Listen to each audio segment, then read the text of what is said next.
Hey guys, Nicole Cruz here, Super Busy Mommy Coach.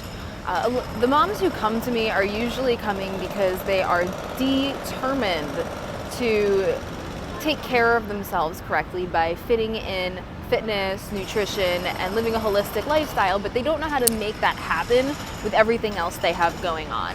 And a lot of times these are moms who are coming to me in some of the toughest situations you can imagine, like beyond the normal everyday stresses that parents and families face all the time, but a lot of them are coming with additional stress factors that make things even more difficult. And one of the things that is absolutely crucial to the situation is addressing the mental side of it, which is like sort of what seems like mental toughness, being able to handle it. Because when you have all of the pressure of the world, when you're dealing with grief, when you're dealing with pain, when you're dealing with burnout, whatever the case may be, it's really hard to actually have the motivation to just add something else to your life that may at times feel, unpleasant. Like even if you enjoy working out, when you're burnt out, you want to sleep. You don't want to do power burpees. And, so how do you cultivate this mental toughness? I think the common way of talking about it is just to force it, push harder, be more disciplined. And saying those things, sounds really badass, but it's usually not very effective. And that's because forcing just doesn't work. We're not rational beings, we're emotional beings. And, a lot of times the emotional side of us will override the rational side, even in some of the most disciplined people, when you're going through the toughest of times. And so when you're going through those times, during the times when most people would say it's reasonable not to, be as disciplined, or it's reasonable to skip a workout or to binge on ice cream, like those times when most people would completely sympathize with you giving in, how do you stick with it when you know that this is a situation that's not going away anytime soon, and that the only way to get through it is to really be on top of your game and take care of yourself? One of the things that really helps with cultivating this mental toughness is to differentiate between the hardship or the discomfort or the task at hand and your mental reaction to it, your resistance to it.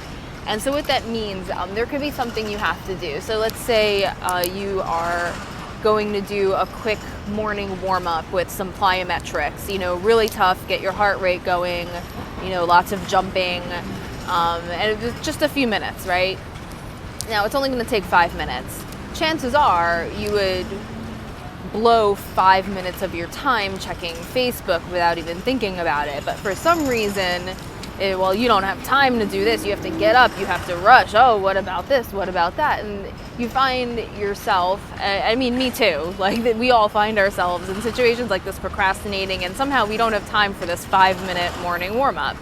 Now, obviously, if you look at that as an outsider, it's not logical. Like the benefits you would get from doing this completely outweigh the drawbacks of the amount of time it would take, especially when most people do easily blow more than 5 minutes, checking their messages on their phone.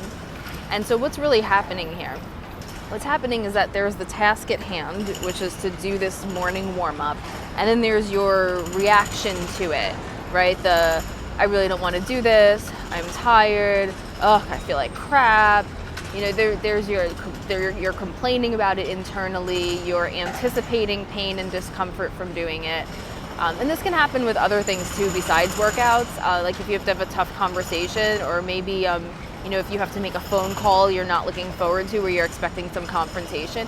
It might be that you're expecting a quick 2-minute conversation, but somehow you don't have time for it for a week, right? That's because there's the resistance. And one of the best things you can do to cultivate mental toughness is to pay close attention and distinguish between the actual task at hand or the experience you're going through and your reaction to it or your resistance to it, right? Even if you're feeling physical pain, there's the physical pain you're experiencing, if you have an injury or an illness, and then there's your reaction to it.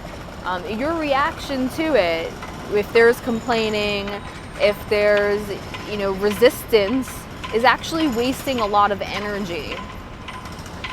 And this energy, it takes a toll. As you use energy resisting what's happening or resisting what you inevitably have to do anyway, you're wasting energy that could be going into other things. And so when you're talking about a way to be able to handle more, and I mean logistically, like handle more, like get more done, but also handle a larger emotional load or a more intense mental load or emotional situation, if you're trying to figure out how to do that, one of the not easiest, but simplest ways is to learn how to let go of this resistance. Notice it, identify it, separate your reaction and your resistance from the actual situation, and learn how to start letting go of that, which will free up so much energy so that you can handle even more than you have on your plate right now.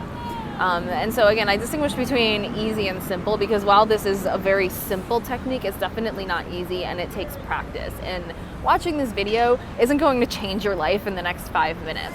But if you take these words to heart, put a reminder in whiteboard marker on your bathroom mirror, whatever the case may be, and you practice it consistently, that's where you'll really start to see it change your life. And for some people, it may happen pretty quickly, where you notice it within the first day you try it. For some people, it may be, weeks or a couple months before you start to be able to distinguish and let go of that resistance. But once you do, it'll make a huge difference. You'll see your capacity for handling stress and for handling pressure and for handling more responsibilities increase, and you'll find that you are able to stay more centered and grounded and let go of negative emotions in the moment. So anyway, I hope that helps. Leave me a comment, let me know your experiences, if you've tried this before, if you try it today for the first time, I want to know, and send me messages. I respond to all of them personally. And of course, if you are interested in joining my free Single Moms Thriving Facebook group, or getting in on some of the fitness, nutrition, and holistic lifestyle groups that I have going on for programs for moms, and specifically I have some coming up for single moms. If you're interested in getting in on those, where we will cover how to make it all work despite whatever you're facing, shoot me a message saying I want in, and I'll be happy to answer all of your questions and give you all the information you need to decide if this is the right opportunity for you. Have a really great day, everybody. Catch you later.